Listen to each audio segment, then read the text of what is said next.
नमस्कार, स्वागत है आप सभी का हमारे YouTube channel master media news में। प्लीज़ फ्रेंड, अगर आपको हमारी वीडियो पसंद आए तो हमारे चैनल को सब्सक्राइब करिए, लाइक करिए, कमेंट करिए, शेयर करिए। आप सभी का ज़्यादा टाइम ना लेते हुए हम वीडियो को स्टार्ट करते हैं। मैं धन्यवाद दूंगा श्रम और सेवायोजन विभाग को।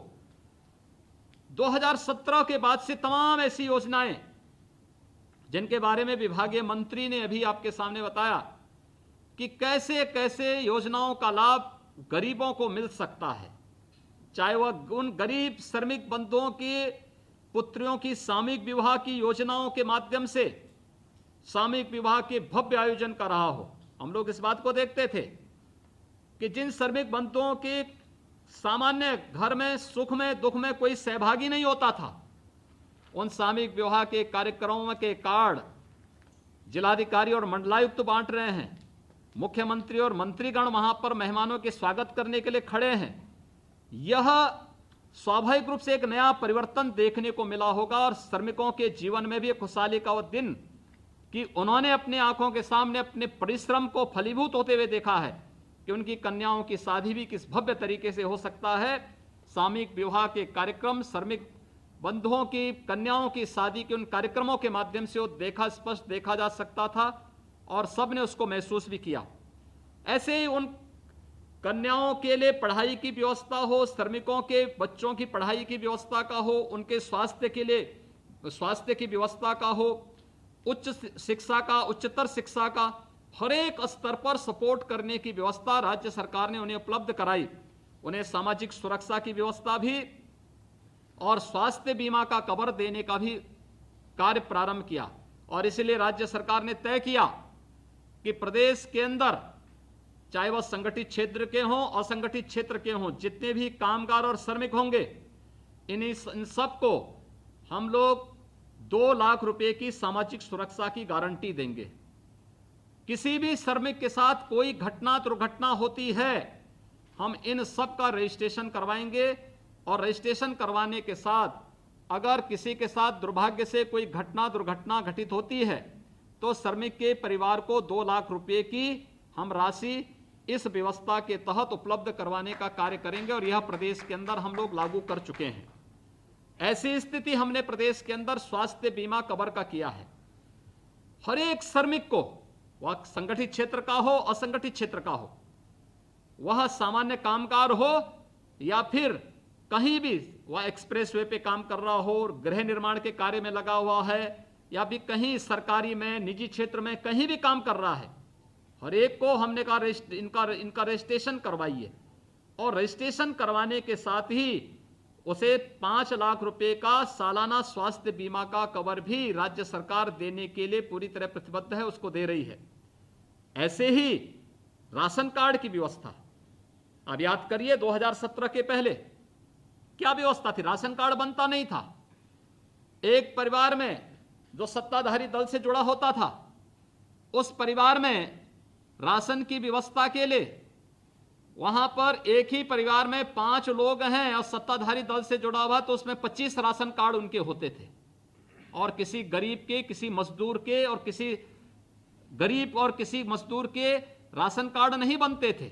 हमने अभियान चलाया, हर एक गरीब का राशन कार्ड बनवाया और उत्तर प्रदेश पहला राज्य है जिसने विगत वर्ष लॉकडाउन के दौरान ही यह व्यवस्था भी दी कि कोई भी कामगार और श्रमिक होगा, राशन कार्ड हो न हो, हम उसको पहले 15 दिन का राशन देंगे। इन 15 दिनों में उसके लिए राशन कार्ड बनाएंगे और इन 15 दिनों के अंदर राशन कार्ड बनाने के साथ साथ उसको राशन उपलब्ध कराना शुरू कर देंगे और राशन को नेशनल पोर्टेबिलिटी के साथ जोड़ेंगे। अगर वह श्रमिक कल उत्तर प्रदेश की बजाय महाराष्ट्र में काम करना चाहता है तो उत्तर प्रदेश के राशन कार्ड से वो महाराष्ट्र में भी खाद्यान्न ले सकता है, गुजरात में भी ले सकता है, पंजाब में भी ले सकता है, कहीं भी उसको राशन की सुविधा का लाभ मिल सकता है। उत्तर प्रदेश देश के अंदर उन चुनिंदा राज्यों में है जिन्होंने ये व्यवस्था राज्य के अंदर लागू की। यह एक व्यवस्था श्रमिकों के हितों के लिए हर एक स्तर पर नई नई योजनाओं को लागू करना, यह उसी का परिणाम है। और इस बार भी जब दूसरी लहर आई तो दूसरी लहर के दौरान हम लोगों ने कोई उद्योग बंद नहीं होने दिए। प्रदेश के अंदर 119 चीनी मिलें चलाई गई। प्रदेश के अंदर जितने भी लघु, सूक्ष्म, लघु, मध्यम उद्यम थे, बड़े उद्योग थे, हमने सब कुछ पूरी तरह चलाने की छूट दी। शर्तें थी, वहां पे कोविड हेल्प डेस्क बनेगा, कोविड केयर सेंटर बनेगा, वहां पर हम लोग हर प्रकार की सुविधाएं देंगे और श्रमिकों के आने जाने के लिए भी उनको उस प्रकार का माहौल देने का कार्य करेंगे। और यह कार्य हम लोगों ने प्रदेश के अंदर पूरी प्रतिबद्धता के साथ किया। हम लोगों ने उद्योग भी चलाए, खेती बाड़ी के सामान्य कार्य को भी कराया, लेकिन साथ साथ हम लोगों ने यह भी व्यवस्था की कि कोई भी यानी कोरोना के संक्रमण की चेन को हर एक स्तर पर हम रोक सकें। और उत्तर प्रदेश का यह मॉडल देश के अंदर हिट रहा और देश ने इसको हाथों हाथ लिया। उत्तर प्रदेश ने इस दौरान कई नए कार्य किए जिसको अलग अलग स्तर पर मान्यता मिली। कहीं WHO से मिली, कहीं पर नीति आयोग ने उस उत्तर प्रदेश के कार्यों की सराहना की, कहीं पर तमाम अन्य अंतर्राष्ट्रीय संस्थाओं ने उत्तर प्रदेश के कार्यों को भी पूरी तरीके से वो किया। जो आशंकाएं थी कोरोना के दौरान कि उत्तर प्रदेश की हालत सबसे ज्यादा खराब होगी, उत्तर प्रदेश आज जितने पॉजिटिव केस कुल एक्टिव केस उत्तर प्रदेश के अंदर, सक्रिय केस उत्तर प्रदेश के अंदर आज के दिन पे कोरोना के हैं, देश के आधी आबादी के राज्यों में उतने प्रतिदिन आ रहे हैं। यानी उत्तर प्रदेश का मॉडल हर एक स्तर पर, उत्तर प्रदेश से 1/10वां हिस्सा, 1/12वां हिस्सा के राज्यों में, आबादी वाले राज्यों में उत्तर प्रदेश से ज्यादा मौतें हुई हैं। उत्तर प्रदेश अपने इस मॉडल के साथ अपने किसान बंधुओं का, श्रमिक बंधुओं का, अपने युवाओं का, समाज के उन सभी कामगारों का, सभी लोगों के हितों को सुरक्षित रखने की दिशा में पूरी प्रतिबद्धता के साथ कार्य करने के लिए संकल्पित है। और आज का ये भरण पोषण भत्ता का एक कार्यक्रम इसी उद्देश्य से प्रारंभ किया गया है।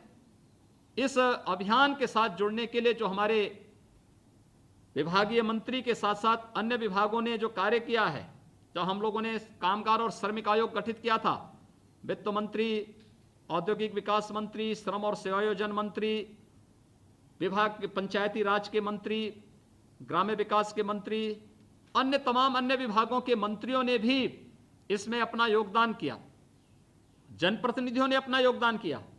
और आज इसका परिणाम है कि प्रत्येक जनपद में जनप्रतिनिधिगण भी इस कार्यक्रम के साथ सहभागी बनकर के इस योजना को सफलतापूर्वक आगे बढ़ाने का कार्य कर रहे हैं।